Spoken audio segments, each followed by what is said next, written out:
എനിക്ക് നീതി കിട്ടിയിട്ടില്ല. എങ്ങനെ അറിയാം അതിജീവിതയ്ക്ക്? ശ്രീ ദിലീപ് ഇതിന് പിന്നിലുണ്ടെന്ന് അതിജീവിതയ്ക്ക് എങ്ങനെ അറിയാം?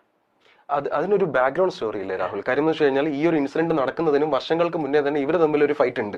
അത് ഫെഫ്ക പോലെയുള്ള ഓർഗനൈസേഷനിൽ ഓൾറെഡി ഈ പറയുന്ന അതിജീവിത കംപ്ലൈന്റ് കൊടുത്തിട്ടുണ്ട്. അതായത് ഒരു പ്രമുഖ നടൻ ഇടപെട്ട് എന്റെ അവസരങ്ങൾ എടുക്കുന്നു, അതിനൊരു ബാക്ക് സ്റ്റോറി ഉണ്ട്, അതിനൊരു ഒരു ഒരു ഒരു പേഴ്സണൽ ഗ്രഡ്ജിന്റെ ഒരു കഥയുണ്ട് എന്നുള്ളത് ഒരു 4-5 വർഷം മുന്നേ നടക്കുന്ന ഒരു സംഭവമാണ്. അതും ഈ കേസ് തമ്മിൽ എന്താ? നമുക്ക് വ്യക്തിപരമായ ആരോടെങ്കിലും വിരോധം ഉണ്ടെങ്കിൽ റേപ്പ് കൊട്ടേഷൻ കൊടുക്കുകയാണോ ചെയ്യുന്നത്?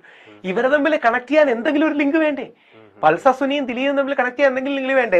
ഞാൻ ഒരുപാട് വേദികൾ കാണിച്ചിട്ടുണ്ട്. പൾസർ സുനിയുടെ ആണെന്ന് പറഞ്ഞ് പോലീസ് കാണിക്കുന്ന ഫോട്ടോ ഫേക്കുമാണ്, അതിനെ ഫോട്ടോഷോപ്പ് ചെയ്ത് പൾസർ സുനിയുടെ ചേർത്ത് വെച്ചിരിക്കുകയാണ്. ഇപ്പോൾ ഈ രാഹുൽ ഈശ്വർ പറഞ്ഞത് കേട്ടിട്ടുണ്ടെങ്കിൽ ഒരുപാട് പേര് ഇദ്ദേഹത്തെ ഭയങ്കരമായിട്ട് വിമർശിക്കുന്നുണ്ടായിരുന്നു. അവ എന്തിനാ ഇങ്ങനെ പറയുന്നത് അങ്ങനെയാണെന്നും പറഞ്ഞ് ഒരുപാട് പേരുണ്ടെങ്കിൽ വിമർശിക്കുന്നുണ്ടായിരുന്നു.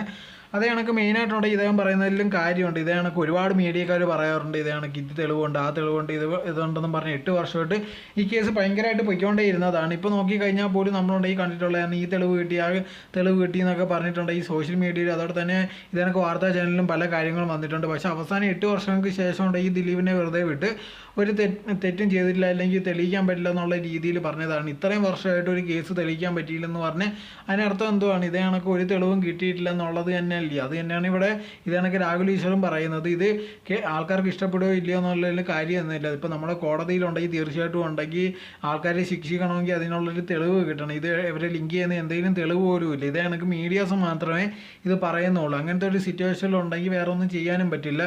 ഇതിനെപ്പറ്റിയുള്ള നിങ്ങളുടെ അഭിപ്രായം എന്താണെന്ന് കമൻറ്റ് ബോക്സിൽ കമൻറ്റായി രേഖപ്പെടുത്തുക.